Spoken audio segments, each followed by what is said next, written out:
welcome in to the Just Basketball Show for Wednesday, September 6th. I'm Chris Manning. That is Brendon Kleen. If you haven't already, give us a follow and a 5-star rating on your podcast platform of choice.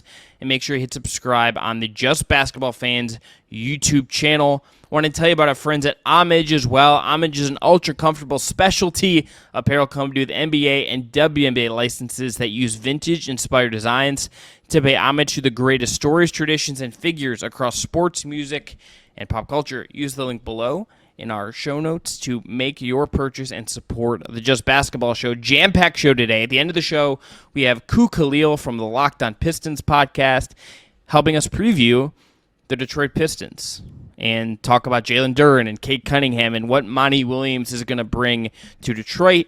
We're also going to preview the Houston Rockets in this one. We, though, are going to lead today's show talking about the Warriors and Joe Lacob talking about Klay Thompson, and we're going to talk about some unfortunate news affecting the New Orleans Pelicans. But a quick FIBA update. No, not a ton here to say. In the Paolo Banchero Bowl, USA cruised by Italy. Paolo himself had very little to say about the Paolo Banchero Bowl. No commented his way right out of that one. Respect. I respect that as much as I'm sure he probably has more to say that he didn't just want to say. And then Serbia won, beats Lithuania. And then as you're listening to this, probably, assumingly you're not like a sycophant listening to us at like 3 a.m. in like the Eastern time zone or something. Canada, Slovenia, which is a hotly anticipated game in our little corner of the universe with Shea and Luka and everything going on there, will be done. But that game is coming. Some clarity about how the USA's final bracket here is going to stack up, what that's going to look like for them is coming. We'll be breaking down this as I go further. But Brendon, all I have to say is for the USA to just crush Italy coming off the loss they had, pretty just needed thing as like a palate cleanser. They responded very nicely. Seeing Lithuania lose, farewell. It was nice knowing you. It was sad to watch you beat our team for 40 minutes on a random morning on Labor Day, or Sunday. But did you see that FIBA they did a SpongeBob meme like tweet? Did you see this? I didn't. I'll send it to you. I was going to talk about a different tweet, which is how I will always remember Lithuania's run in this tournament, which was my own meme on Rudy Gobert, because he had this whole soliloquy about how FIBA basketball, it's just way harder to score. It's just, you have to be able to process and read things at such a higher level. That coming right after Lithuania put up 110 points on the USA in a 40-minute FIBA game. Just felt incredibly goofy. I laughed a lot at Rudy Gobert, and we will always remember the first quarter that Lithuania's shooters had against the USA. Good riddance. Yeah. You got your SpongeBob thing? On.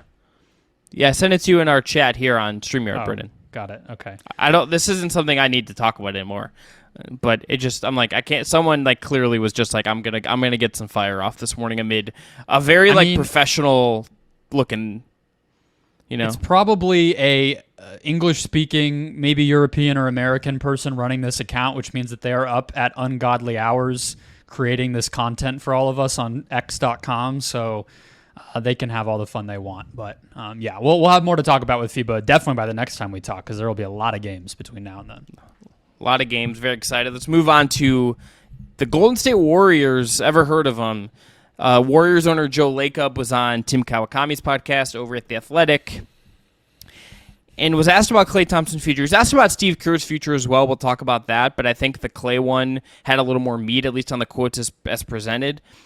He was asked if he sees Klay being on the Warriors for the future. Basically, is he going to get an extension? And he said, I do. We've had some very brief discussions at this point with his agent, but they're very, very early. Then there's an ellipsis, so there's a break in the quote there. I fully expect that we'll have some substantial discussion soon sometime, and we'll see if we can't put something together that allows Klay to be here for a long time, which we would clearly like him to be. Brendon, when you see these quotes, you see what Joe Lacob has to say in a public setting. What do you make of this? Doesn't surprise me. I think with the decision to keep Draymond Green, to trade away Wiseman, to trade away, just move on from their two timelines, which is a term that already feels like completely dead and buried. Let's stop saying it. that they made their bed here. They are going to ride this ship as far as it can go with the big three that got them 4 championships and that, made them as a franchise legendary and put all of them in the Hall of Fame and all the rest. So to me, choosing Draymond over Jordan Poole and all what happened this offseason just sort of solidified that to me. The fact that they're going to extend further than that by retaining Klay does not shock me. Really, to me, where I look is, what does Klay think about this? Because I don't think Joe Lacob is saying yes for the max or anything. And I don't think Klay wants the max. But where's that middle ground? What is the number? And how do both sides come to an agreement? Draymond, to his credit, has actually always been fairly compromising in terms of it. He's never been maxed out. He always seems to sign contracts that, pundits come away being like, pretty good deal for both sides. Klay did get maxed out the last time, despite his injury. But he had a 58 true shooting last year. He was a positive and, most all-in-one offensive stats, box plus minus or whatever you want to look at. And he wasn't too much more of a negative than he's been for, frankly, most of his career in terms of how those stats view him. So at this point, to me, Klay Thompson is a below average starter. Is that fully disrespectful? I mean, to be a starter in the NBA is a lot. Say below average starter is not a knock on him, but that's probably where I would put him. So that's 20, 25 million a year. Is he okay with that? His body has been through a lot. There's no denying that he's just been through a lot, and that's going to diminish his ceiling anymore. It wouldn't shock me if at some point in another playoff run you did get one more or a couple more vintage just Klay flamethrower games. Yeah. But it's not going to happen with the same regularity, and defensively he's not going to be the same guy anymore. And I think that you kind of need to build in some financial flexibility if you're going to allow Klay and Draymond and Steph, most importantly, to contend as they go forward. Brendon, this though just seeing these quotes made me happy. Here's why. We are going to get to see the Warriors presumably get to actually go out on their shield in some way, and which is something we don't really ever get to see in team sports. You don't really get to see it in anything. Whether it's soccer, someone leaves. Whether it's the NBA, someone demands a trade or leaves in free agency or gets hurt and it cuts an era short. You actually have a chance here, even if it doesn't end in a storybook ending where at age 40, Steph Curry is holding up the Larry O'Brien trophy for one last time and then retires. That's not a lock here. That's pretty unlikely to happen because that's just projecting so far out. But I don't need to see Klay Thompson in a Washington Wizards jersey. I don't need to see Klay Thompson wearing a Clippers jersey or something, right? I just want to see Klay Thompson be on the Warriors and get to finish his career and get to see those 3 guys compete together. That makes me happy. Love that. Agreed.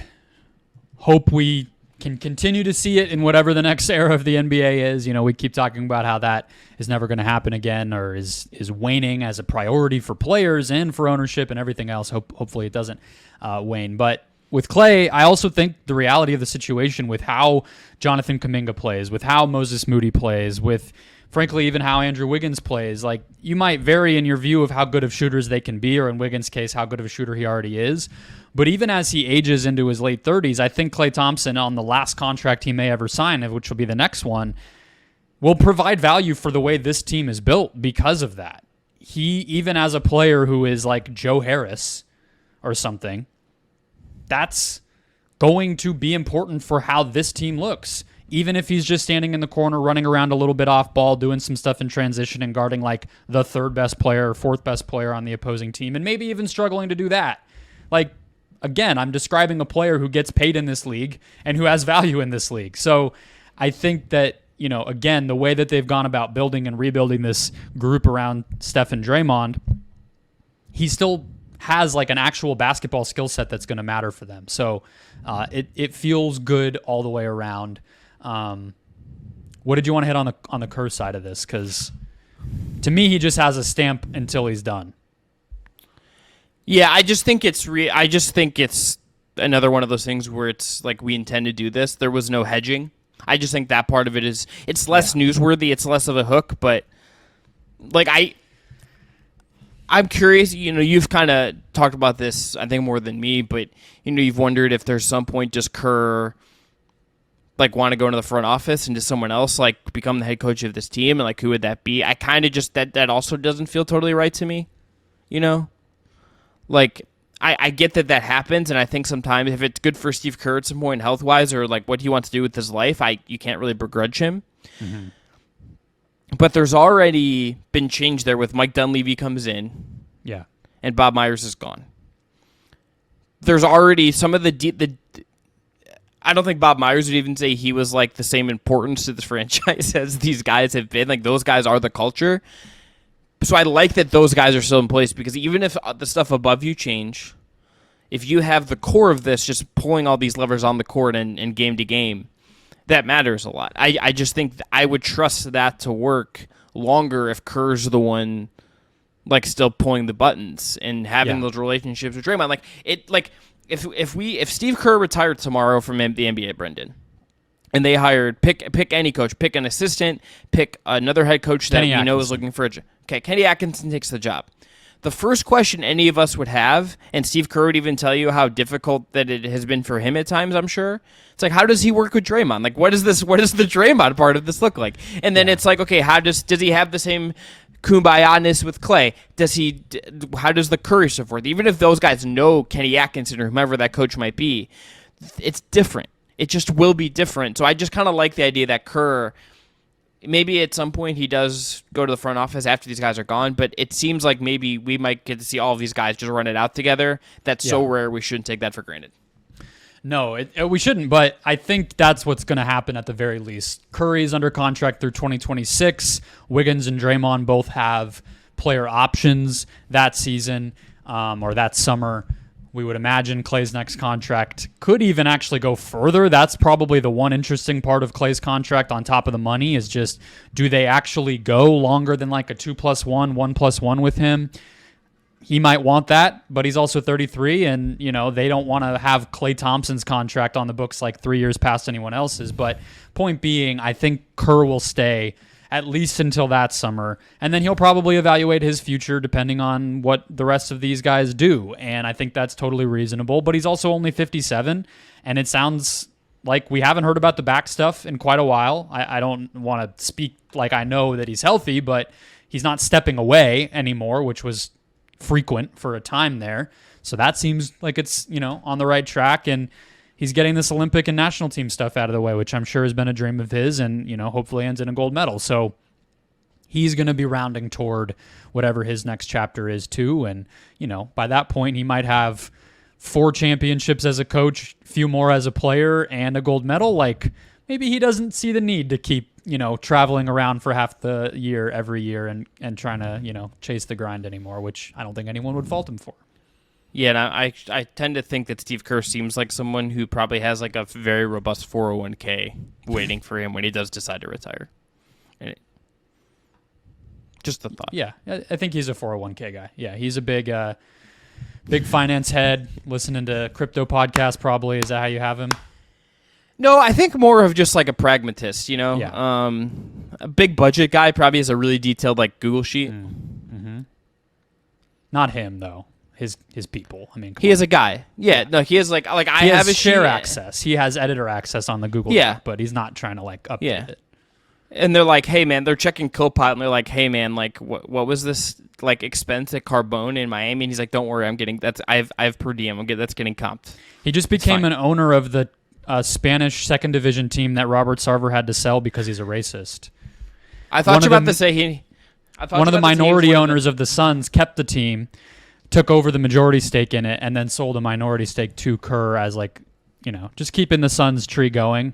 Not fully sure how I feel about how that changes hands when somebody gets in trouble and you're like, somebody's still getting kickbacks. I'm not too sure, but it's football. It's not the biggest deal. Well, look, I thought you were about to say he was one of these athletes we have or people in sports that have like invested in professional pickleball, and I'm like, that's actually going to diminish Steve Kerr's legacy, in my opinion. All right, play pickleball, but like, are we really like making? Have you played pickleball? Sport? I do. I have a pickleball. I tried it for the first time a few weeks ago, and I'm trying to get my friend to go back with me. Pretty fun, pretty good workout. Brent, I got cardio. Would you like to play? Would you like to go run up on some fools when you're here in Cleveland? We can play. If the goal or like bar is to run up on fools, I have some practicing to do. But if the question is just what I like to play, then sure, yes. Run up, yeah. I'll bring a 30 rack of like Gansett, like lager, this beautiful Rhode Island cheap lager, and we can play some pickleball and have some beers. Yeah, I'm not hustling like Jack Harlow did. I'm just playing. Would you use your right? So is your right hand when we like have like your stunt double come in? Would it be the right one? Right hand all the time. I typically don't switch because I know which one is the right one. But yeah, I guess if we were shooting a film about it, maybe we'd get it wrong. But probably not, because that's a pretty easy thing. Jack Harlow, left-handed. Yeah. We're also not getting a movie made about our pickleball exploits. All right, moving on to Trey Murphy. Trey Murphy, the New Orleans Pelicans, are they cursed? Is the first question here, but he has a left meniscus injury. He suffered this on Tuesday. Further testing will be required to see whether he will need surgery or not. A surgical procedure, per the ESPN article, would silence Murphy for the first few months of the season, and he could miss less time. We're not sure that'd be 6 to 8 weeks. But this is, Brendon, is such a promising player. This is one of the most interesting pieces to me within the hierarchy of the West next year, just as someone that could really break out in a big way for a team that could be on the up and up. And this is just an absolute punch in the gut as we're getting ready for the season. It also just happens to be the team that has the biggest injury risk in the NBA as their most famous player. Yeah, the curse part is, it's Zion, but it's also, they got out of the Lonzo Ball business early, but he was here. Anthony Davis has had some issues. Omer Asik, going back even further, basically was like medically not cleared to play basketball, and they got like one of those like full exemptions on his contract once upon a time. This is the organization that used to meld its training staff with the New Orleans Saints once upon a time, and just had to fire the very well-renowned Aaron Nelson, who helped rehabilitate Michael Redd and Shaq and different guys in Phoenix once upon a time, because he didn't seem to see eye to eye with Zion. So health and the New Orleans Pelicans don't really seem to go together. This feels very much like the Chet Holmgren thing last summer. I hate these non-competitive, non-NBA sanctioned, just working out or playing pickup or doing whatever injuries. They're the worst because it just feels very avoidable. But as it relates to Trey Murphy specifically, huge bummer for him. I think he's heading into year 3, right? So this would have been his last year before he's extension eligible. That sucks. I might have that wrong. Is this year 2 or year 3 for him? I believe it is year 3, but here's the thing. Time is not real half the time. I'm pulling this up. Well, I can just speak to the basketball side too. That feels so okay. Extra. This is only year 3. He came in at age 21, age 22. He's now 23 years old. So he'll be extension eligible after this year, and then obviously hits restricted free agency the following year. So not the end of the world, but that's a subplot that I'm sure he's thinking about, for better or worse. That's just how this stuff goes. But from a basketball standpoint, this roster, I don't necessarily want to say surprisingly, maybe it's not a surprise to everybody, but they don't have a lot of shooting anymore. They have kind of just moved things around and drafted young guys in such a way where, CJ can shoot. Ingram is inconsistent as a catch-and-shoot guy, doesn't always really play that role. Herb Jones is not a great shooter. Larry Nance is not a great shooter. Obviously, Zion is not a shooting player. Dyson Daniels, that's like their whole rotation. And then they have 2 centers who don't really shoot threes, in Valanciunas and Cody Zeller. So Murphy figured to be like their only legit, awesome 40+% guy. And he's not going to miss the whole season, even if he has to get the more extensive delay on this. I think it's the repair that requires the longer rehab process. Even if he does that, he'll be back at some point this year, but you don't know for sure what you're getting. Regardless, however long it takes until then, they're going to really miss him, and they're going to really suffer in their half-court offense as a result of not having him out there to space the floor. This team just continually gives us reasons, Brendon, to just not feel optimistic about them. And, it's not anything that I even feel it's, based on their play or based on... It's just, where does Zion? Is Trey Murphy's knee gonna keep him out 2 months? So he's out until the end of November, let's say, or is he out until April? Like, what is the timeline here? Like this, and if you lose a whole year of Trey Murphy, you can't just like, okay, it's not like this is your 8th guy. This is like maybe your 3rd most important player in your team next season. And like, yes, does this give Dyson Daniels room to step in, or Herb Jones more of a chance? Jordan Hawkins would be the guy I would look at, because he's kind of the shooter, the 1-to-1, right?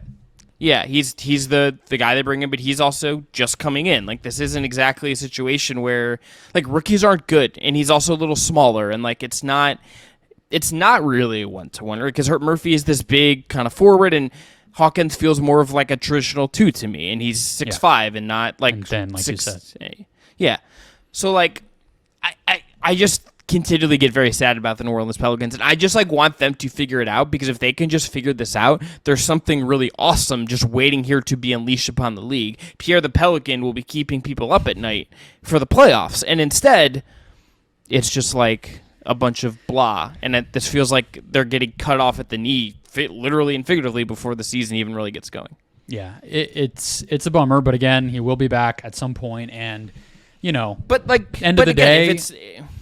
But like the non-surgery thing makes me queasy. Like that always makes me queasy when they're like, yeah, he can just not get surgery on this. That always makes me a little bit nervous that something. They haven't decided yet, right? No, but it's like if that's the option, and then it's like I almost just like, you never know. Injuries are uncontrollable. I just give me the path that you actually feel like he's going to be good for the long term, instead of like getting him back on the court. And I think at the end of the day, like, they probably will do that. I think a lot. I mean, it's the same thing as Shohei Ohtani's agent coming out and saying like he's for sure going to keep pitching. It's like, okay, well, let me know when he takes the mound again, right? It's like, let me know when Trey Murphy actually doesn't get surgery. But yeah, I guess like what I was going to say is, end of the day, the biggest question is still Zion, and if you get the right outcome there, if he is healthy, if he does bounce back, your half-court offense is going to be fine. Like, we talked about this. Ku was talking about Cade Cunningham being an offense unto himself. That's a maybe. We know Zion is. So if they get a healthy Zion, it's just the luxury of having a great player like that Trey Murphy's absence will feel a whole lot less worrisome. But, there's a lot of ifs there. Well, there's just so many ifs with that team, and this is just bummer. All right, let's move on to the Houston Rockets, Brendon. Season preview number 2. A team that has aggressively spent money for competency, a kind of a theme today that both of the teams we were talking about have kind of made plays to not become contenders overnight, but are trying to go from being really bad to like respectable, I think is kind of the energy with Houston specifically, and but also with the Thompson twins on them. Other connective tissue between these two teams randomly. Yes, both with Thompson twins. Brennan, let's start with our first category, most important player. So I want you to go first on this, because I think there are 2 ways you could answer this. Okay. And I'm curious, I want to see what path you take first to see if I feel crazy for the one that I've taken. Well, so as we've discussed now, this is only the 3rd one we've recorded. We already recorded the Pistons one. Sorry, everybody. We try to guess what one another are going to do here. And so I might have gotten too cute, because we have to talk about Jalen Green. So if neither of us picked him, we're going to have 3 here. But I picked out Şengün. Okay, so you galaxy brain this. I have Jalen Green for our second category, so we'll get to him. Great. Like I went Fred VanVleet.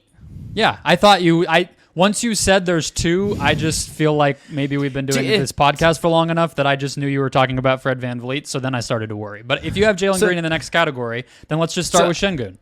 Yeah, so let's talk about Alperen Şengün, who is this offensive wizard of a center, who also, I think there are still very fair, massive questions about what he is as a defender. Yes. To me, the reason he's the most important player is that they need to find out if he's a 30-plus minute per game starting center long term. Because if he's not, that is a position you need to fill. It's not going to be Jock Landale, and they don't have any other young players that can kind of fill that spot. And so it starts to, maybe the answer isn't a young building block. Maybe they go out and get a stopgap. Maybe they're the next team to sign Clint Capella and have a reunion there, whatever it is. But you have to figure that out. And to your point, I think Şengün has questions as a defender, yes, but he's not as bad of one as I think the perception would indicate. He fouls a lot. 4+ fouls per 36 minutes both seasons. He did go down like half a foul per 36 last year, but that's still too many. But if you look at a lot of the advanced stats, like he grades out in terms of like contests, blocks per 100 possessions, per 75 possessions, whatever. He's pretty strong. Like I went back and watched their game against the Pelicans. Solid strength in the post against Valanciunas in that matchup, like made me feel pretty good. And he allegedly has grown 2 inches. Did you see this storyline? No, but He's the headliner of the like GRU or Muscle Watch or whatever. It's Şengün grew from 6'9" to 6'11". That's like all Rockets Twitter can talk about. I love asking NBA players who like that has happened to because you always get a funny reaction out of it. Like I don't know if you ever once upon a time, obviously the biggest example. Well, like I asked, I'm gonna get the bell for this. I should. But I like the year you and I were at Summer League, I asked Darius Garland this, and he had these sunglasses on. It was the only time I knew his eyes lit up because he started laughing and just looked at me like, what? People are saying said I grew? And he looked very delighted by this. But he didn't? I don't think he actually did. I hope he didn't grow because if what he grew to is what he is now, then he was real small once upon a time. No, I think Şengün being taller would be, I mean, that, like, honestly, just from a pure rim protection, like... Yeah. Him being able to just like be someone who like he's never going to be someone that is going to like blitz or come up and hedge or do some of the stuff like Bam or Jaren. Well, he might have to because like Jokic and Sabonis have to do that because it's kind of the only thing they're good at. But I think he's more athletic than both those guys. Yeah, but I kind of think like the safest thing for some of those centers at times is if they're strong enough just to like let them play drop. And look, this is actually. And when they're young, and there's also the question here of like this is an Ime Udoka coach team now. What did he build? What did he build his coaching reputation on when he was with the Celtics? It was turning that defense into just like an absolute monster with certain, but the rim protection stuff doesn't kind of analog 1-to-1 here. Yeah, like, so he switched in Boston, right? So it's like they're going to be different. Well, and he also could play Horford and Time Lord together. Like, are we going to see Landale and Şengün together? I would venture no. No, but I think potentially Jeff Green could factor in as a guy who could help Şengün. How many people do you think out there know Jeff Green's on the Rockets? I forgot, so not a lot. Yeah. I love him. I think the other thing with Şengün, real quick, is I actually think he needs to be more aggressive as a scorer, was one of the things going back and watching them. He only averaged only attempted 13 field goal attempts per 36 minutes, actually just under 13 last season. And I think especially just bombing threes when they're there in the pick and pop. Like he plays so much pick and pop and dribble handoff stuff with Green. He'll do the same. I think his 2-man game with Van Vliet's going to be awesome. And when the defense sags off of him because they're trying to take away cutters and take away whatever might be coming downhill when he's orchestrating and initiating on the perimeter, defenses are going to drop off of that. Take the jumper. He's actually comfortable with it, like around the free throw line and stuff, but take the threes if they're there. So that's an easy way for that field goal attempts per 36 to go up is just take a few more threes. But I would say even beyond that, fake dribble handoff into a drive, go back up with the offensive rebound when you get it. Like the unselfishness is huge and it's a big part of what makes him great, but he's a good scorer. He has touch. He has athleticism more than, some of these guys we're talking about who are the white European guys. So like take advantage of that. The white European guys. Yeah, all right, so go to Fred VanVleet. He's been compared to Jokic, which shows how uncreative we are. Like, come on. Yeah, there was like a point when Şengün was a rookie that I started really liking him, and then like Rockets Twitter started being like, is he better than Evan Mobley? And then they've raised that to like, is he better than Nikola Jokic? And I'm like, guys, can you relax and just like enjoy the fact that you have one of the wackiest, most like ambitious passers we have in the league for like 5 seconds before you wondering about this? Yeah, and let's get to Van Vliet, but I would say on the Jokic comparison, what opened Jokic's game up and made the Nuggets just unstoppable is even Jokic had to learn the lesson of like, brother, when there's a shot there, you're an incredible basketball player, go ahead and take it, And so I think like Şengün suffers from a little bit of that too. Dario Saric is another example of that. Like these guys have that unselfishness built into them and it's like, take it, So I hope, Udoka and everything else can kind of unlock that from him, but we'll see. I think again, the 2-man game with Van Vliet's going to be awesome. So that's a perfect segue. The two-man stuff is going to come up later with Jalen Green as well, just as a heads up. I was very fascinated by that in rewatching some stuff. All right, Fred VanVleet. This is a very simple argument here for me, Brendon. He's the guy that I think we are thinking about as like the literal embodiment of how does this team like become more adult. He's going to be the one as the coach on the floor, the organizer for Udoka. He was brought in, I think, to just like do that. He got like a ton of money, and he's coming in to be the adult on this team. I don't think this isn't getting this. The situation is there's money being spent to raise the floor and give the young guys more support. That's what this is. He is the tip of that spear, and this doesn't get better unless Fred VanVleet is what he's getting paid to do. Yeah, the back of VanVleet's jersey should say not James Harden, and I think everybody will just celebrate. I think also what it should show in like on the Basketball Reference page, minutes per game, it should just show no longer coached by Nick Nurse. It doesn't even have to have a number. The fact that he's not going to have to play 38 minutes per game is going to be a godsend for him, I think, and you're going to get even more out of this guy. Have you seen the videos of him showing Jalen Green how to exercise? Yes. These were good too. Here's the thing, honestly. Alpi, that's what they call Şengün. Yeah. I was going to say, Alpi growing 2 inches and Fred showing Jalen how to lift weights was just like a banner summer for Houston. Okay, I got to come back to the weights thing a second. Are you anti saying Wemby? Obviously, we're there on the record as we're a Vic pod, but you're pro Alpi. No, I'm never saying Alpi again. I just wanted to kind of make fun of them for being ridiculous. That sounds worse than Wemby. It does because it's honest. the first name. I think that's part of the issue there. Okay. But it's like, but I think Jalen Green, but Jalen Green getting to like be mentored willingly or unwillingly by the guy who like was like, I'm betting on myself at every instance of his career. Seeing that up close, learning how to like be a pro from Fred VanVleet is an amazing thing for Jalen Green, to me. Absolutely, and I think basketball-wise, he will. I was just thinking, watching Jalen Green, and I'm going to try to go through this as much as possible without throwing shade at somebody who I don't think is in their future, which is Kevin Porter Jr. We can just get his name out of the way. He does not make good basketball decisions on either end of the court. I do not think he's going to be long for this team. Maybe there is a good team he can join and become a sixth man and have it work out. He's not the point guard of the future here. He's going to lose minutes to Fred, and I think he held Jalen Green back. But I don't just think it'll be... I think there's a perception that Fred being there will just organize their offense, allow them to initiate stuff more patiently and more efficiently and everything else, and that Jalen Green is just going to be taken to the next level by getting to become a knockdown shooter and run off the ball and cut and run out and transition and do all this stuff. I think that it'll be equally important or close to equally as important that Fred will just be a good secondary decision maker and spot up shooter and all this stuff. I think there will be plenty of times when Jalen still has the ball in his hands. And yes. I think that's just as big for his future as getting to play off the ball a little bit. I think both will help his development quite a bit. So I think the Fred thing, just like they knocked it out of the park, I think, and they got a team option on the last year of this. Like that might be one of the better moves of the whole offseason, honestly. Yeah, it's kind of fascinating to me that the player option part of that I just find kind of interesting. Like, or the team option, how that happened, I would kind of love to know. Because they gave him $41 million this year, so they're like, we'll decide if we give it to you 2 years from now. Yeah. But to get 2 years out of him, I think that's fine. All right, let's go into player what we talked about at the end of the season. I think it's Jalen Green, Brendon, one way or the other.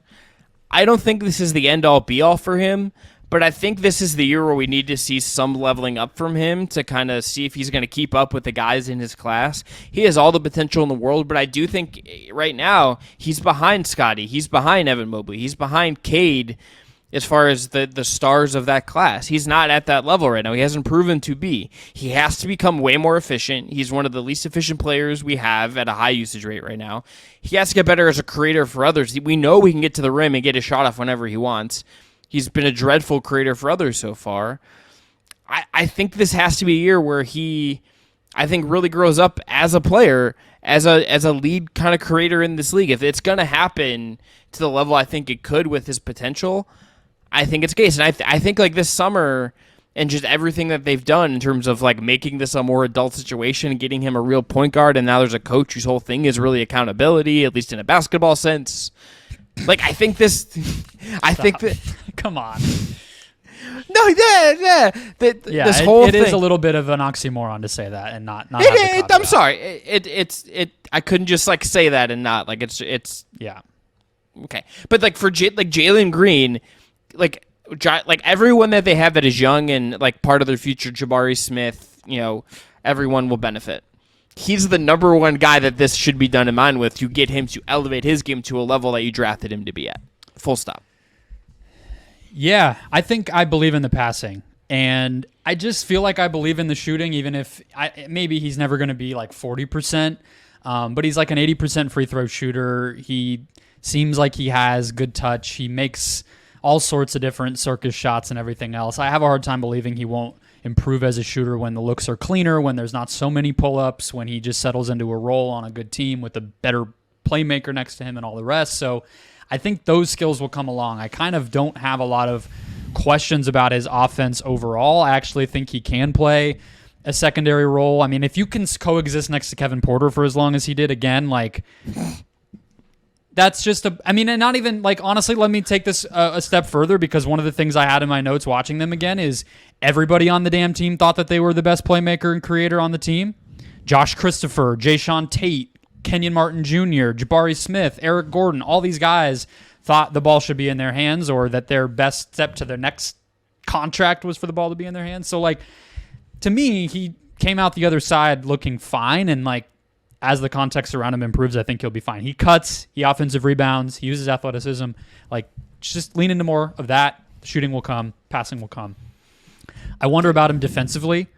Yes. But they added a lot of stuff where his job defensively will probably be go guard the guy who's standing in the corner.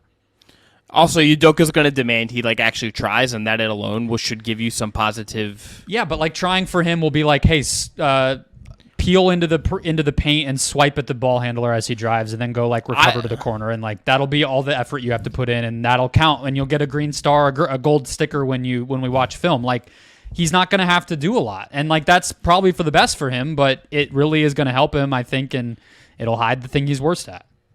But I just think even that would be just like that being a requirement would be such an improvement on what Houston was last year. Well, and it just begs the question, and like maybe this goes into the guy that I have, which is Amen Thompson, as far as who we're going to be talking about, is like I don't know how they're going to play defense. We talked about it with Şengün, but again, I think Udoka's instincts are to switch. They played that way in Brooklyn when he was like a high-ranking assistant during some of the Kyrie KD time, and then obviously that's how he coached the team up in Boston. So that seems to be his instinct, but I don't think you really want to do that with Jalen Green. I don't think you really want to do that with Fred VanVleet, and I don't think you really want to do that with Şengün. So I wonder, what does a more like basic traditional defense look like? Do you really hire Udoka to institute something like that? I don't know. But I guess to pivot to Amen Thompson, if you're just cool. the last thing I want to say about Jalen Green, the 2-man game with Şengün has the potential to just be unstoppable. Mm-hmm. Their give-and-go action, like Şengün's ability for him to get an entry pass from Jalen Green or someone else, and for Jalen Green to kind of cut towards the ball and then finish, the sky's the limit on that just being one of the hardest places to stop in the league, full stop. Because Jalen Green is that athletic and Şengün is that good of a passer. I want that to just like work better than I felt that it worked last year, and I think with better spacing, I think better structure, I think that's going to come, and I think you're going to see a bunch of highlights this year where Jalen Green is on the receiving end of a pass from Şengün, and that just kind of gets whipped out of nowhere, and then he's dunking on somebody's head. I really think we're just going to see a ton of that this year, and it's going to absolutely whip. Love it. Amen Thompson.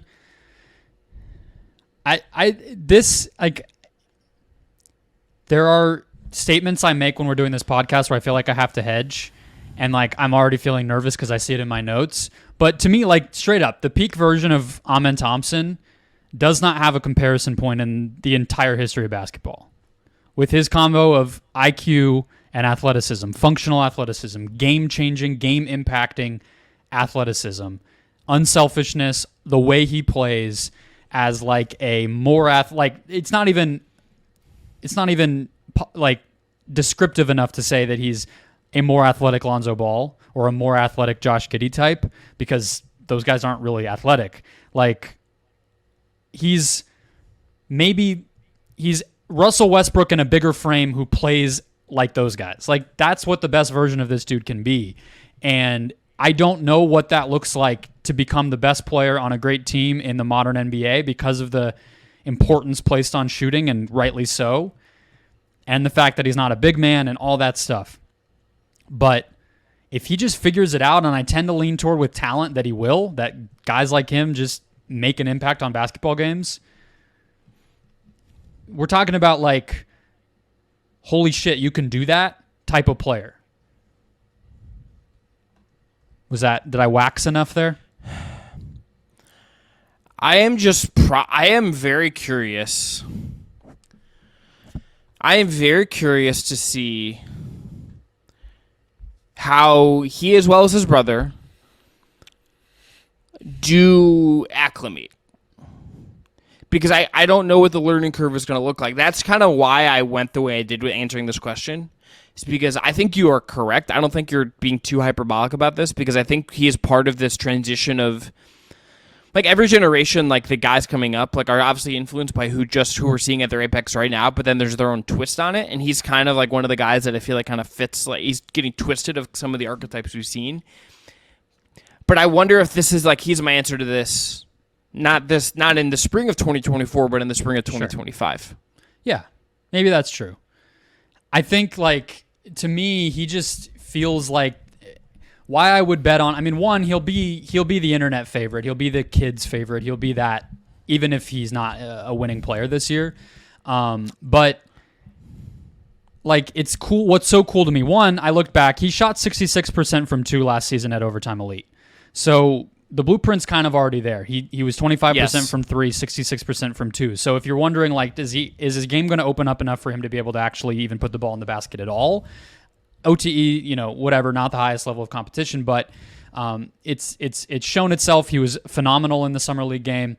But it's just cool to me that it's like kind of reclaiming the version of player who didn't fit in the more condensed version of basketball that we saw like 20 years ago, who didn't have a place because they couldn't create well enough. They didn't really do enough in the half court on either end. But now it's almost like, if you put them in the right context in the modern NBA with how spaced out and fast everything is, their lack of shooting can actually not hurt you in a way that it used to. So maybe I'm more interested in him because I think we can, like, learn stuff about the NBA watching him even as soon as this year. But he's not in my best lineup. No, I think that's right. He's not in my best lineup either. We can go to that now. I'll go first. It's Fred VanVleet. It's Jalen Green. It's Dylan Brooks. We haven't talked about. I don't think we need to talk a ton about, but I think, like, he's in this lineup. This is my hipster part of this. I'm going to go Tari Eason over Jabari Smith, and I'm going to go Sengun at the 5. I think you got the two vets. You got Green as the scorer. I love Eason. I just, like, think he's going to that guy's going to be a playoff quality mainstay for a long time. I feel like him, like headed. I feel about Jeremy Sohan, who we talked about in the Spurs preview, where I'm like, sure, they seem to make good stuff happen when they're out there, but it's a big shrug as to, like, what their role is going to be. That's very fair. I think you could put Jabari Smith in this, and, like, I think that's reasonable. That was the other version of this that I had, but I think it has to be VanVleet, has to be Green, it has to be Brooks, and it has to be Sengun, and then you pick your poison at the 4. Maybe it's Uncle Jeff Green sliding in there, so you got Green next to.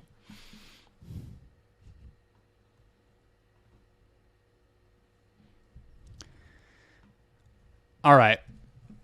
My best 2024 Detroit, my best 2024 Houston Rockets lineup. I'm going with Fred VanVleet at the 1. I think he's going to make everybody on this team better. I think he is going to make Sengun better. I think he's going to make Jalen Green better. I think he's going to make Ime Udoka very happy. I'm putting Jalen Green in here. They're going to play him a ton, whether they like it or not. He has to succeed for this team to succeed, and I think he will be able to play better off ball, on ball, defensively in a better context. Dylan Brooks, put him on the best wing. Let him make everybody's life easier defensively. Hopefully he doesn't overboard with the shot selection problems and everything else. Go stand in the corner, brother. Do your thing. Jabari Smith Jr. is on this lineup for me. I think that his ability to slide into a more secondary defensive role, use his length to take away the paint, help Şengün out a little bit, switch maybe a little bit as well. That'll go a long way. I think he has more to explore offensively too. I think Van Vliet might help him as well. And then I have Alperen Şengün at the 5. I have the player who just makes everybody better. He needs to take strides defensively. He'll need to figure out his new teammates, but you put Şengün on the floor if you want your team to be better. That seems to be what his career has taught us. So that's my 5. Yeah, I think this is very direct. I think all of this to me feels like the best lineups, regardless if it's a 1-5 or another 5, it's going to be a mix of some of these vets and then young guy, whoever the young guys are that pop. I think that it's kind of that simple. I think that's the formula here. Yeah. Speaking of, though, lineups where Brooks and Amen are on the floor together, whew, nobody's scoring. I'm really excited to see like Jalen Green and Dylan Brooks interact because I feel like they have opposite personalities.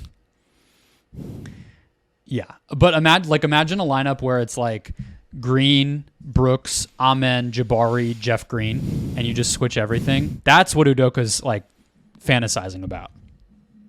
Yeah, and then we're going to be like, are we sure Jeff Green should be playing 30 minutes for the Houston Rockets this year? Please bench him, brother. Can we like at that point, can we just get East? Like at that point, it's like, who's not playing? It's like, all right. Best case scenario, you want to move to that? Yeah, I have Jalen, Şengün, and Jabari settle into winning roles. Amen makes an impact right away, and Udoka pulls the right strings for them to be the most improved team in the NBA. I have basically the same thing, and I think it's mostly for me about Jalen Green. Does he take a big step forward in real structure, and then they are pushing towards the plane? I don't know if they're going to get there. I'm not optimistic about that. But I think for their best cases, them being like in the hunt and not eliminated by like March 1st. Yeah. Sounds like I know you might be going with our last category based on that. Worst case, I have Jalen gets in his own way, Şengün drags down the defense, and major trade rumors start to pop out by January. I have that, and then it's just all the young guys struggle, and then like this team gets another high pick, and it's like, what? Like, is there room for another like? Well, they don't get their pick. That's the underlying thing with all this, right? Yeah. The Thunder have their pick. That's why they spent and why Tillman got scared. So it's like, are you headed towards being bad for no purpose and giving away like a prime asset when you still need like a lead guy? Yeah, very similar to the Pistons who we're about to talk about, where it's like if Cade doesn't work for them, I mean, that's even worse. But like if Jalen Green doesn't hit, you're starting another rebuild. Here's just the thing I'll say about these teams as a comparison. I'm way more sure about Cade than I am Jalen Green. Oh, yeah. Okay, I just want to be very clear about that. Even with that's 1 year size, that's passing ability, that's shooting ability. Just the floor of a Cade Cunningham type player is just way higher. But the ceiling of Jalen Green probably higher, right? Sure. I mean, there's a reason he went ahead of. Went ahead of Mobley and Barnes, right? Like, there's a reason. Like, I remember that draft, Brendon. I was sure that Jalen Green was going to be a Cav that when the draft lottery came out, just based on like my opinions of those guys. Yeah. And then like it was clear a day later, it's like Jalen Green's going 2, and he's not even going to work out past 2. Well, you got a version of that in Donovan Mitchell, basically, right? I mean, well, you got the grown-up version with like a motor for days. The one who can make you a top 4 seed instead of being bad. But I'm just saying, like, yeah. They obviously did like that type of player, but also Jalen Green. If Jalen Green wants to see the benefit of like lifting weights, Donovan Mitchell's like a pretty good case of like how much it can help to lift a lot of weights. Well, when does that start to translate to defense? It should this year. I really think he is. I think just in the scope of everything going on right there. I think it's going to be a fascinating year for him in like a bajillion ways. You're talking about. We're talking about Donovan. Oh no, Jalen. Oh no, I was talking about Jalen Green. I threw you off so much that you didn't even know who I was talking about. No, that was a dig at Donovan Mitchell not playing defense. We'll get there in the Cavs. The Cavs preview, Brendon, is good. As a tease for the listeners, same time. I was gonna say, as a tease for listeners, we have the 2 teams that we primarily cover in our markets: Cleveland for me, Phoenix for Brendon, on the same day as we have it scheduled right now. And golly, those are going to be some interesting episodes for very different reasons. All right, I went over. I did as well. Do I feel good about it? What's the number? 29.5? 31.5? 31.5. I think it's like 32. I think it's like they're just like a peak over that. Yeah, I probably wouldn't have it hitting too much higher than 31, but yeah, statistically they were like 2 wins better than their actual record last year. I think Ime alone is probably worth a few wins, and their average age might as well be like doubling from last year with the amount of veteran talent that they added. So that's what happens when teams spend their cap space and fire everybody and try again. Like, yeah, you win more games. Like, congrats. But, what does that mean for the future? I don't know. I think that might mean they're like Portland last year. Portland wins 33 games last year and like are just like kind of nominally with like 5 games back in the win column of Dallas, who's 11th. And so like, I think that's kind of where this is at. And what you do with that is, I think, a very open question. I don't know how you like download that just on its face. Yeah, I mean, they kind of have to. This kind of has to be their team. Yes. Between Otherwise, the money and the draft picks and everything else, like this has to hit a ceiling, and hopefully that ceiling is a championship. But like, it doesn't really feel like they're going to add another great lottery pick, or I mean, maybe eventually they could like sign or trade for a superstar, but not anytime soon. Bring James back. Just bring James back. I think Ime has downvoted that one into oblivion. I think that's a no. One of the things that when that reporting came out that we didn't talk about it enough. I feel like we should have talked about that. Ime Udoka being like, I don't want James Harden, and having the sway to talk Tillman out of that. We should have probably talked about that more. He's too smart to talk about it on the record, but I would love to hear like a couple whiskeys in what Ime would say about the first time Tillman brought that idea to his office. What was Ime's reaction, and how many profanities were involved in his response? Tillman's like, I know you like to switch. Someone like prepped him on this. It was like, this is how you pitch it. It's like, James can defend up. He is strong, and he's got a strong base. Yeah, you like to spread the floor and shoot threes. Like, what about James like running the spread offense for us? Like, what do you think? And Ime's just looking at him, blank stare, nothing.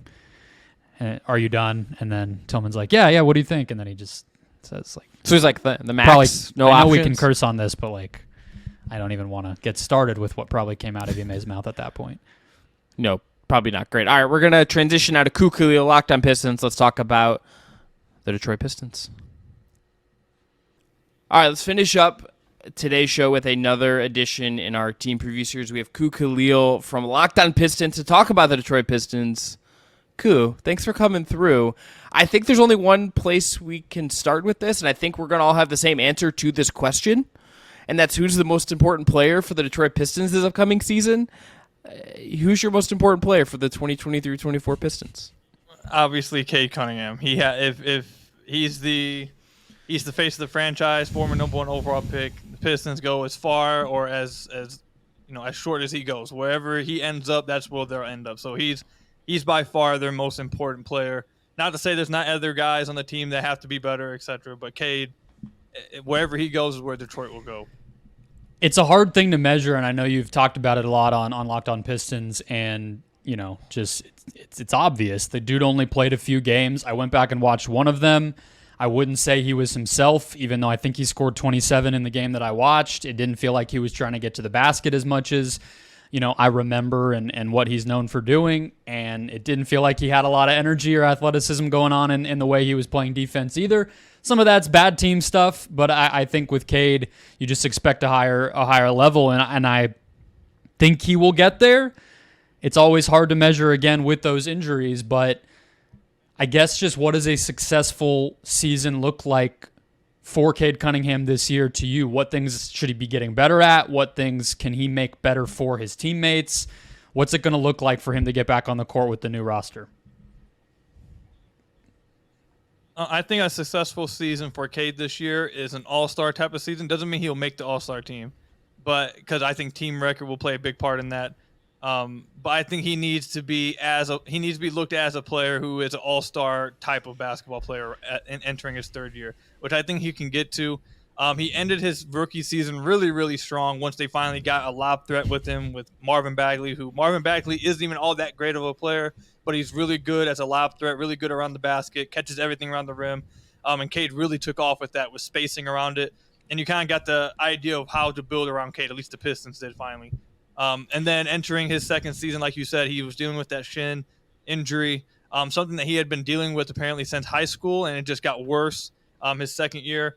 Eventually got that surgery. It didn't hamper him at all this offseason with his offseason workout. I believe he was basically completely healthy, either right as the season ended or like maybe like a few weeks after it. So he's had his full offseason to be able to get better and get back to where he wants to be at. He was at the Team USA scrimmages and practices. He's been at a lot of pickup runs down in Florida. He went to Rico Hines runs. So I think in everything it looks like, I've talked with his brother. I've talked with his trainer. Again, like I said, he's completely healthy. They've really been working on his jump shot. His jump shot looks a lot better. He looks like he's getting more lift in his jump shot, something he just wasn't getting this past season on a lot of straight line shots. And with how well he shoots from the mid-range and how well he shoots from the free throw line, I really do think he's going to be a good three-point shooter this year. He was a great one in college, so I think he's going to be a near all-star player this year. I think that would be a great year for him. If he had not gotten hurt, if this shin thing hadn't derailed last year, right, and he just picks up where he left off, I think towards the end of that rookie year, and had built on that, there would be like we'd be talking about him, I think, more in basketball broadly, right? Like as one of the league's most promising players. I think just where things went last year, can you tell me if you feel like this is wrong? I just feel like last year, because he's out of the spotlight for so long, and the Pistons they just weren't very good. They won 17 games.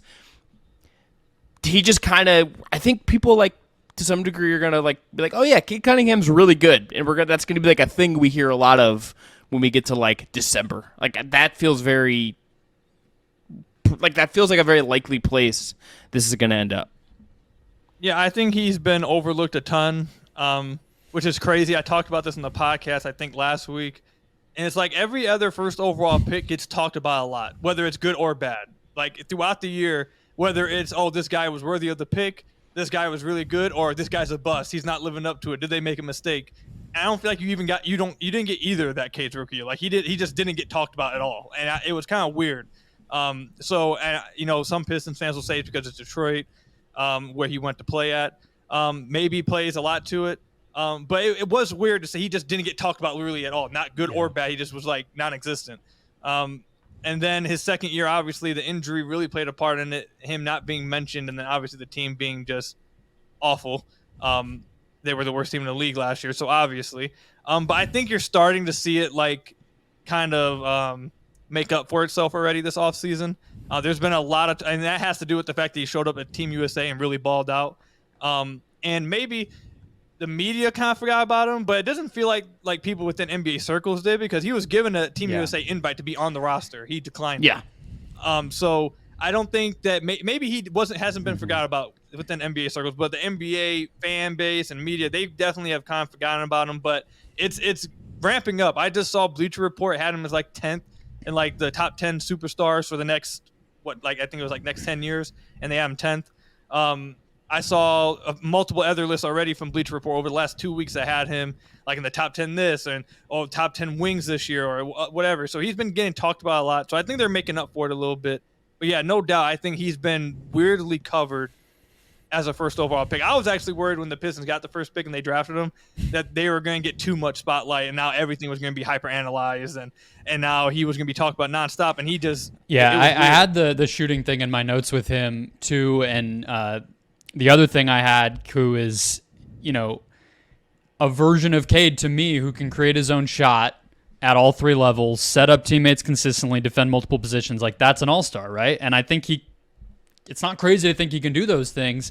And to me, when I think about why he hasn't gotten the level of attention that maybe comes along with being a number one overall pick, I think it's not even a Pistons thing, because I think like Ja Morant and other guys have shown us no matter where you play, you're probably going to get talked about. Anthony Edwards, same thing. But he's just a quiet dude. Like he's not out there, talking himself up. He hasn't done a JJ Redick or Paul George podcast appearance or anything like that I've seen. So, I think that helps it. But I want to talk about, you talked about him getting a roll man and getting an athletic finisher. That's where I want to go with the player we're going to be looking at this year. But I have one last question on, it'll be James Wiseman?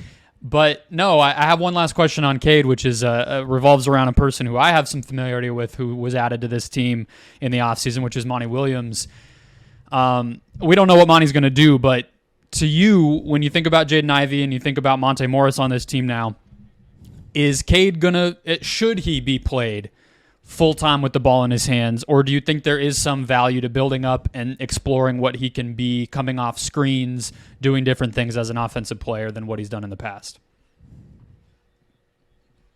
This is a heated debate in the Pistons community right now, and I'm going to fall on the side that gets the most hate for it. But I think Cade coming out of the draft was supposed to be like this versatile player. You could play him on ball, off ball. You can play him with anybody. He's that kind of cerebral player. And thus far, his shot hasn't come along. Now, if his shot comes along where he's like a great catch-and-shoot three-point shooter, then yeah, I guess. But I think Cade, he's best with the ball in his hands. He's best as he's supposed to be, for me, when I watch Cade, I look at him as a guy in the future who's going to be your own offense. Like, he's going to be a powerhouse offense within himself. He's a guy who can score from all three levels. He's a guy who creates shots for everyone else. And you're going to have a top 10, like you're going to have a top offense just because of him, because of how good he is. Like, that's how I view him. And I know people have like this, people don't really like heliocentric offenses because they haven't won a championship. But like every heliocentric offense I've witnessed has at least made it to the conference finals. Dallas, Houston, Trey Young a few years ago, Atlanta, they made it to the Eastern Conference Finals. So like I know people say you can't win anything with them, but I kind of disagree. And he's with unselfish that. too, right? Like I don't think he plays like those guys. So I think right. I think he's gonna, whatever that version of it around Cade would look like, I think would be a little more balanced. Yeah, he's unselfish and he's a better defender than all those guys who did it. He actually is a good defender, or projects to be a good defender. He's been a little on and off as a rookie, like most rookies were. But yeah, I think he's best with the ball in his hands. But I know Monty obviously just got done coaching Chris Paul and Devin Booker as their best players. He knows how to utilize two guards and try, really put them in the best positions possible. And Cade does kind of work in the same areas as those guys did. He likes to get to his mid-range shot. He likes to get to that kind of free throw line extended area and run a lot of pick and rolls. So it would be interesting to see how he does it, or Monty, what sets he runs and what kind of offense he runs with them. I trust it because of what he did with Phoenix and the personnel he had in Phoenix, kind of being a little similar, I feel like, to what the Pistons got. But I think in the future, at some point this year, their best offense probably is just going to be spacers around Cade with Jalen Duren on the floor and just run pick and roll. So Jalen Duren's a good transition point to go to the next question, which is the guy we're going to be talking about at the end of the year, someone to really watch. And for me, it's Jalen Duren. I adore him, Ku. He's still 19. He's really young. Had, I think, a pretty productive rookie year. He got the right size. He had the select team experience this summer. 65% on twos as a rookie without Cade there, to me, is really indicative of a guy who has natural finishing ability and isn't getting a boost from competent guard play. No disrespect to Killian Hayes and a rookie Jaden Ivey, but like that's not Corey feeding Joseph? Come on, man. a rim running big man. All right, you know what? Okay. Look, I was at a Pistons Cavs game in like March. That is maybe I felt really bad for everyone in Detroit because I'm like they just want this to be done. It's tough. It was rough. But Jalen Duren pops during all of this, and for a situation again where he had no real creators, and now he's getting back one of the best young creators in the league to throw him a bunch of lobs. To me, I can't wait to see it. And I think to me, if I'm banking on who's the second best young guy in this team behind Cade, it's him with a bullet. Again, this is it's like a good heated topic though in the Pistons community, but it is like a lot of discussion around like who is the second best guy. So a lot of James Wiseman believers, or what's Killian Hayes? Trust me, there are a big James Wiseman base coming from Golden State, a big one. But there's a lot of talk about is it Jalen Duren or Jaden Ivey, and Jaden Ivey has a really strong fan base that if you don't like absolutely worship him, it kind of like they kind of go after you. But I've said, I think Jalen Duren, and I think they're both great. I love Jaden Ivey. I love Jalen Duren. But I think Jalen Duren, I do agree, is the next guy to watch for the Pistons this year.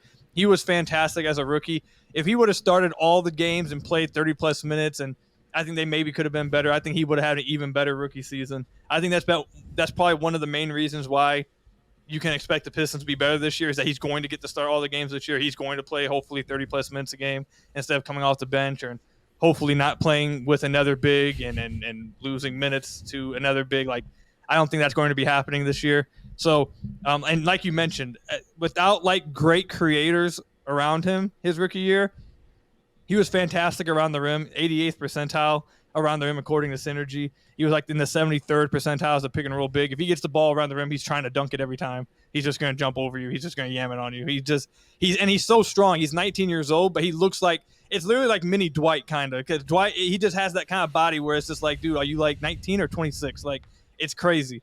But yeah, I expect big things for Jalen Duren this upcoming year, especially with Cade coming back and how Cade loves to run pick and rolls with lob threats. And that's not even bringing up the fact that Jalen Duren has some ball skills too. Great passer for a big man. The area that he has to improve the most on is defensive consistently and really finding out what scheme defensively is best for him. They tested it a lot this past year with switching and showing high and drop coverage. They were trying to see how versatile he was, and we never really got. I think it's probably drop coverage will be his best, but we don't really know what scheme they're going to run with him defensively. So I think that's where he's going to have to really improve at. He showed some flashes as a rim protector, but wasn't consistent enough as a rookie. You say that a lot about rookies, though. So I think that's where he's going to have to improve the most at. But yeah, he's definitely number 2 for me. With Jaden Ivey. Yeah, you hit on all the stuff that I wanted to touch on with Duren, and I'll tell you right now, they're going to play drop. Monty Williams is going to put him in the paint and say, learn how to read what is in front of you, how to protect the rim, get your timing down, get your processing down, and just take away the basket. And I think he can do that. I think, to me, having watched how DeAndre Ayton was treated in Phoenix, like, I think physically Duren's more gifted than Ayton, at least like athletically and just with his strength and overall force. Ayton has maybe some more skill to his game, but I think Duren should be able to excel in the role that he's going to be given. I just hope very much that we get to see him tap into some of what was not there, what Ayton was not allowed to do. And I think what's going to happen is that Duren's going to have to commit to those little things and treat it seriously and improve pretty rapidly in order to be kind of given the freedom. And it's not going to happen all in 1 year, of course, but to be given the freedom to try to create offense, to switch onto the perimeter more, to do some of the things that are going to get him to his ceiling. But yeah, I mean, he's a super fun player. He just jumps off the screen with how athletic he is. Is he in your best lineup, Chris? So move on to best lineup. He is in my best lineup, and I think for this is again something where you can answer it in different ways and have some fun with it. For this one, I go Jaden Ivey, Cade Cunningham, Joe Harris, Bojan Bogdanovic, and Jalen Duren. 3 young guys. You get your lead creator. Ivey gets to secondary create. You get 2 plus shooters on the floor and a roll big. I think particularly my interest in this lineup and why I think it can really work is I think it kind of just fits in terms of roles and it's pretty traditional. Like I think it just kind of clicks together. And secondly, I think it kind of really empowers Jaden Ivey in an interesting way, both attacking as a scorer and I think to be a secondary creator and not have to do everything in that lineup. You got one, Ku, or you need a few more minutes? No, Okay. I have 2 lineups, if that's okay, that I think will be really, really good. The first one is a sneaky one. I don't think people really I think a lot of people really think about outside Detroit. I got Cade, Ivey, Bojan, Isaiah Livers, and Jalen Duren. I think and you'll see this in the second lineup that I bring that I think could potentially be better, but it's a little bit more of a hot take.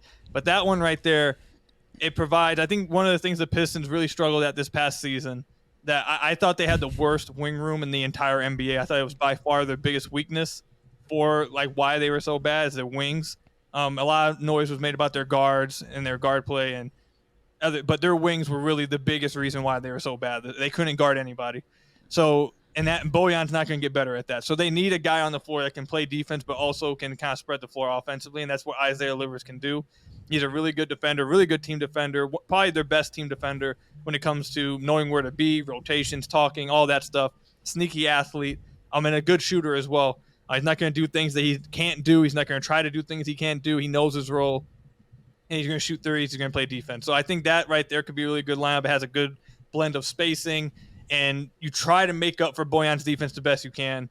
I also have really big concerns that we'll see how well you can actually play Ivey and Bojan on the floor together this upcoming season. Because this past season, I looked it up. I believe they were the second worst duo for the Pistons. Like they were giving up 123 points per 100 possessions. Like them both defensively they're rough, but it's like you can't. It's going to be tough to not play both of them because they're your better players. So it's like, how can you make a lineup around them? So I got Livers to try to balance out some defense. But my second lineup that I think could be really good, and by the end of the season could be their best lineup, is Cade, Ivy, Asar, Livers, and Duren. Because Asar brings that balance of defense. He brings some things offensively that isn't shooting, but playmaking, secondary playmaking, high IQ on cuts. I think he's a little versatile offensively. He's going to be creative how you have to use him. But then also defensively, he can really guard the best team's offensive player. He can get out in transition, lead the break, make the right play out of that. And you have that outside shooting with it in Livers and Ivy. Ivy was a really good catch-and-shoot three-point shooter this past year, using like the 88th percentile and open catch-and-shoot threes. So you have that spacing around Cade still. You have some playmaking, multiple ball handlers if you need, and Cade, Ivy, and Asar. And on defense, you don't have any – outside Ivy, you won't have any guys that can just be attacked. Cade will be a good defender. Asar is going to be a good defender, I think, instantly.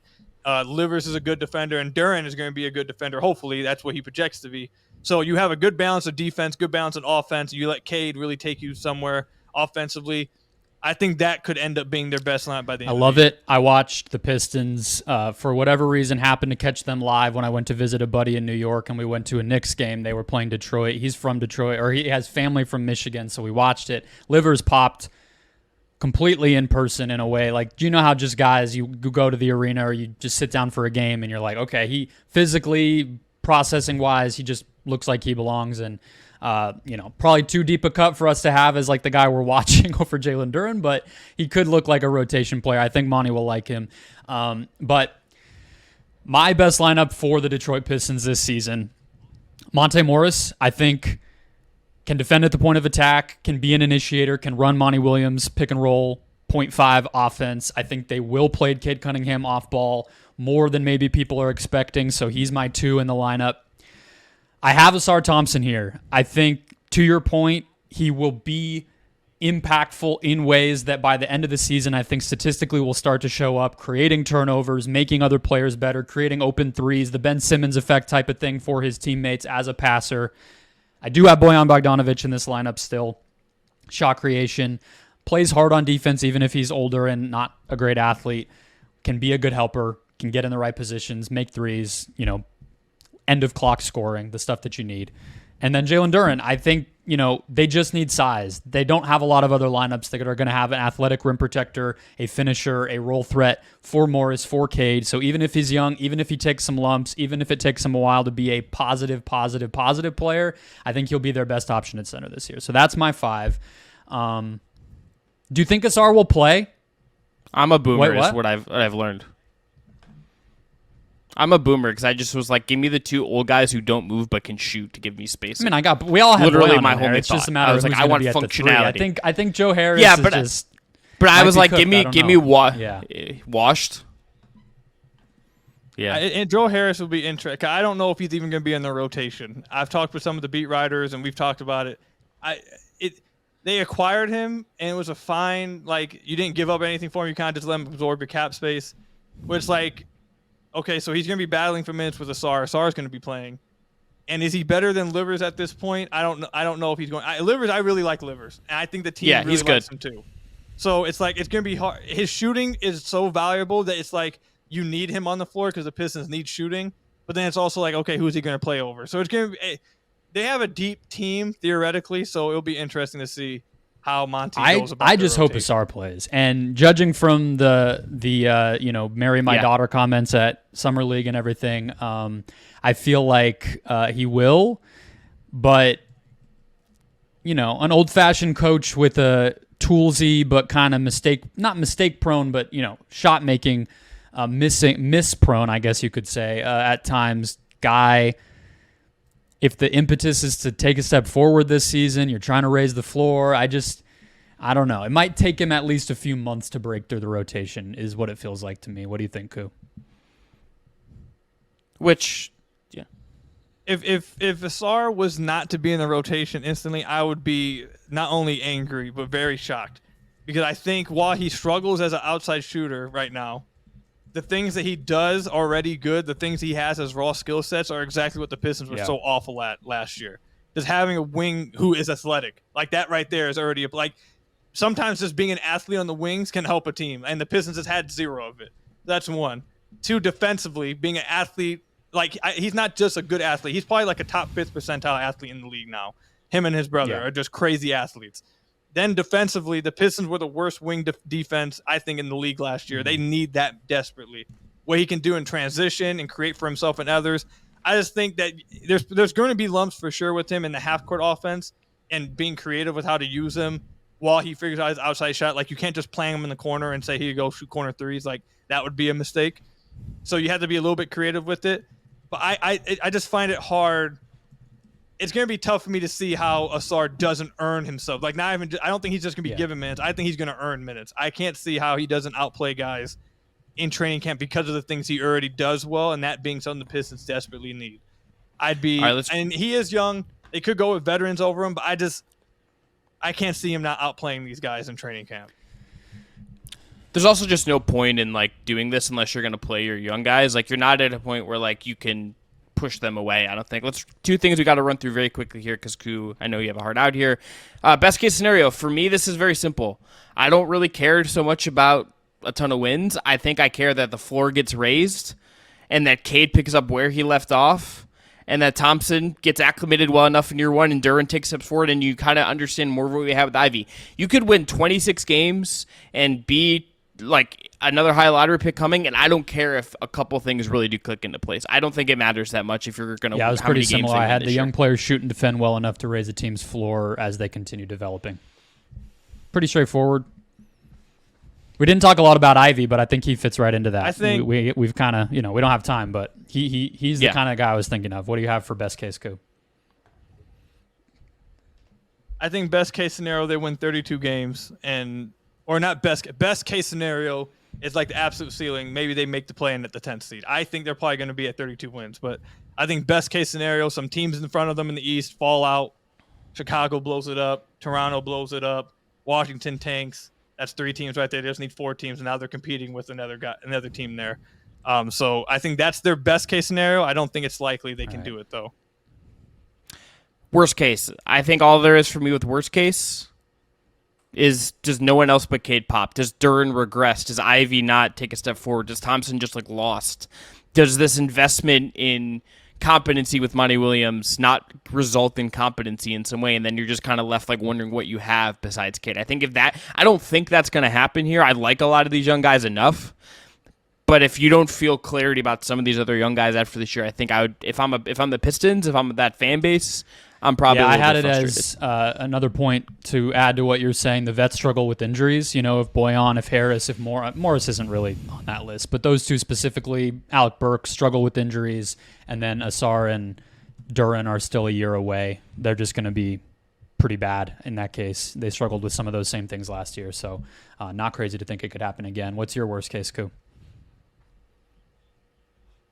I think all that is completely fair, but my worst case is Cade just doesn't turn out to be the guy. Like, that would be that's brutal in only a way a fan could even think. Like, we're just kind of like, okay, what about this stuff on the fringe? And you're like, what if it all blows to shit? Yeah, like if Cade doesn't take that step forward that everyone's expecting, then you have serious problems. Like, I don't think it's going to happen. I think Cade's going to be a future superstar. I think Cade's him. Yeah, but that is the worst case scenario. Like, if Cade comes back, the injury, he doesn't completely come back from it, and he's not like who we think he is, then it's just like, where do we go now? Like, what's the plan here? Ku had over. Yeah. And on this over. He has talked me into the over. Here's why. I think there are some other really sucky teams in the East, and I think it's like 29. I had under, like a slight under in my original notes, but I think like 29, 30 wins, considering there are some really stinky teams in the East that they're going to play a bunch against, that I think that they maybe just get there by proxy and hook or by crook.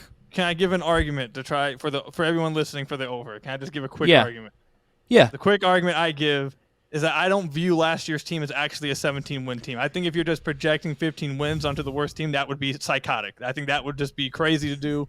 I would never do that. But I think if Cade's healthy last year, they're probably like a 22, 23-win team. and then 9-game jump is not as crazy to look at. I think if Cade plays all year, Bojan plays, and they don't tank the last 2 months of the year because Cade's healthy and playing, if those guys actually play, are they a good team? No. But are they like 17 wins? No. They're not. They'd be like 23-win team. So I think a 9-win jump for them would be possible with Cade coming back.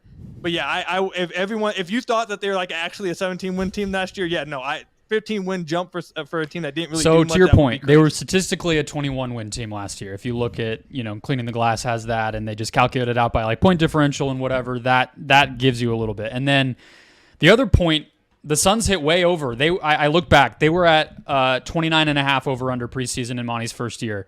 Obviously, they went a little further, adding veteran talent, Ricky Rubio, Aaron Baines, guys who are like starter caliber who were able to step in, but they hit way over that, like 5-6 wins over that. Obviously, the bubble and everything made it kind of weird. I don't even know how that stuff cashed or didn't in that season, but they hit the over by quite a bit. So he does have that reputation of giving that bounce. They were better than they seemed last year, but I'm still going under. I just don't think they added quite enough veteran talent to raise the floor enough. I think they'll be better than last year, but not quite enough to get to 29-30 wins. Brendon, we understand you hate the Midwest. It's okay. We've got a lot of Midwesterners out here in Phoenix. I don't hate anybody out there. It's all love. All right. Ku, thanks so much for coming through. Tell everyone where they can find Locked On Pistons. Yeah, you can find Locked On Pistons on YouTube, obviously, at Locked On Pistons. You can find us on whatever podcast platform you listen to any podcast on, Google Play, Apple, whatever. You can find it everywhere, Spotify, SoundCloud. You can find it all over the place. You can find me on Twitter at Ku Khahil. Appreciate you guys having me on.